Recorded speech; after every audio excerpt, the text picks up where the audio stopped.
We're bringing Draymond back. We don't know what the numbers will be, but he's coming back.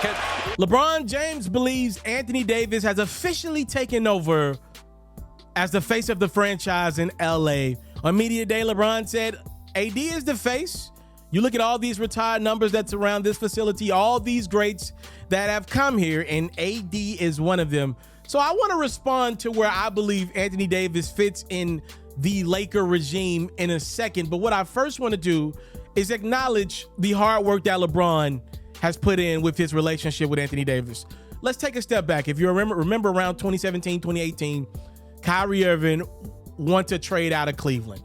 LeBron, who I think was out of the country at the time, he was away. I remember that part of the puzzle. He told the Cavaliers GM, I think it was Kobe Altman, right?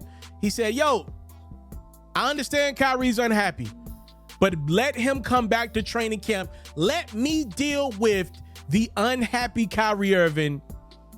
I'd rather have an unhappy Kyrie instead of no Kyrie at all. The trade offers you're saying that we're going to get back for this dude just don't equal up to the talent that Kyrie Irving has. That's what LeBron wanted. The reality is the relationship and the sweat equity wasn't there for Kyrie and LeBron to work it out behind the scenes. Kyrie wanted out. He was persistent to that Cavaliers organization that he wanted out. He ends up getting traded to Boston. The Cavaliers get a haul back, but it wasn't great. It was led by Isaiah Thomas.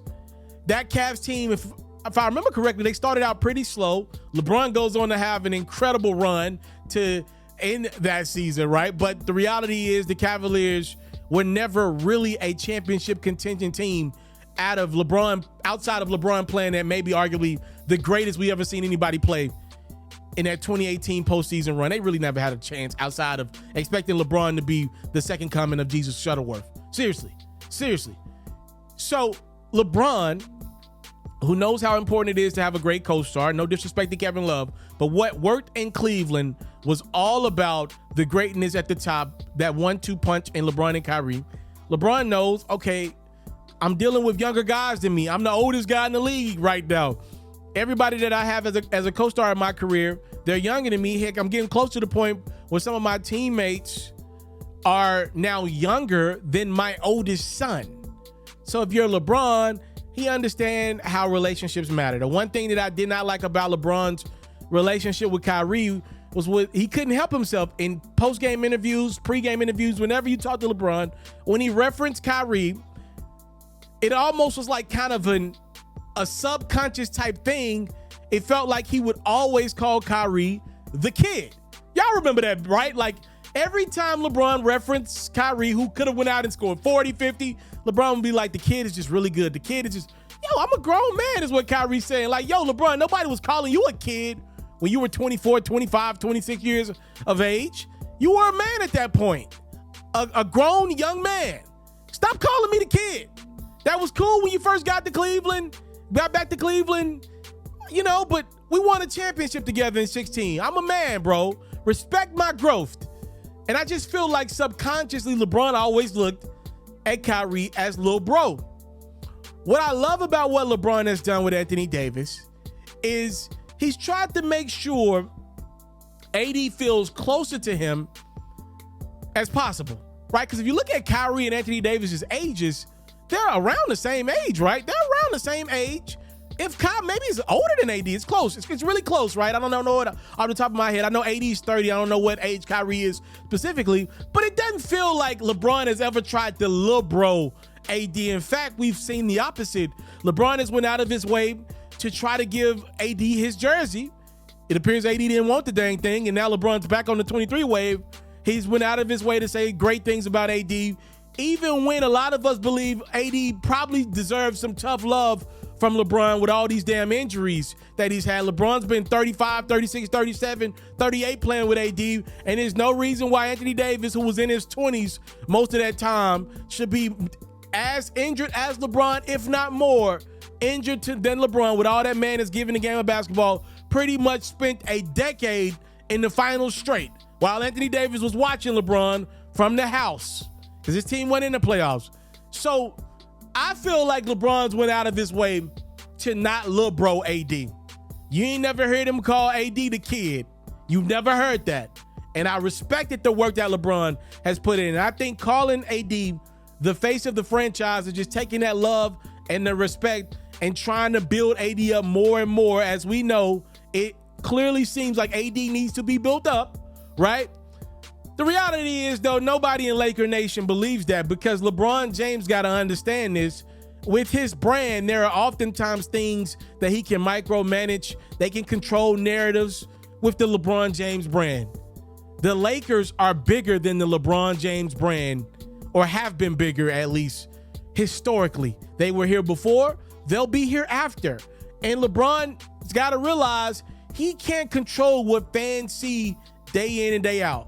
You can't tell us that AD's the face of the franchise when you're coming to work more than AD is, because we can't even get to the on-the-court stuff. LeBron's not wrong about the production Anthony Davis provides on the court, but LeBron also knows deep down the reality is we're only getting that on-the-court production 40, 45, 50 games. As great as he is, if we're not getting it consistently, you can't be looked at as the face. One of the biggest, if not the most important part about being the face of the Lakers franchise is being there to be the face of the Lakers franchise. That's with any franchise. Because you got to think, some of the Lakers faces that they've had in the past was uber durable guys, like the late, great Kobe Bryant, God rest his dead. Even Pau Gasol in his prime was more available than Anthony Davis. The crazy thing is, Shaquille O'Neal was a guy that could give you 68 games a year, 70 games a year.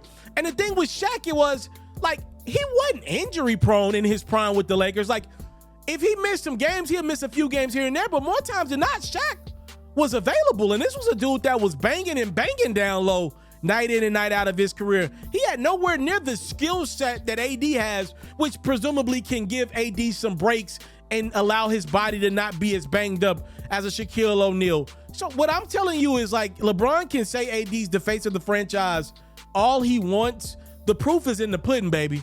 That transition will happen organically. LeBron cannot force it with his mouth. Pause. Anthony Davis being the face of the franchise, it has to happen on the court. That's it. We will not shy away from this transition. LeBron fans maybe will, say, hey, our guy's still the best. There is the best on the Lakers. But Laker Nation will willingly allow AD to take over those reins. It cannot happen in the offseason on media day, though. It has to happen on the court. LeBron's words can't be what makes that transition. It's got to be on the court. I want to salute you, homie, for building your own thing and doing your own thing. Why build theirs when I believe I can build my own? You've already done it, or I wouldn't be here. I'm already the only elite sports and music journalist in the game today. My goal is simple: to be the best there's ever been. So please don't go. Make sure you subscribe and follow the journey. It truly means everything to me. I tell stories. I talk music. I cover sports. I am culture. I am Ferro.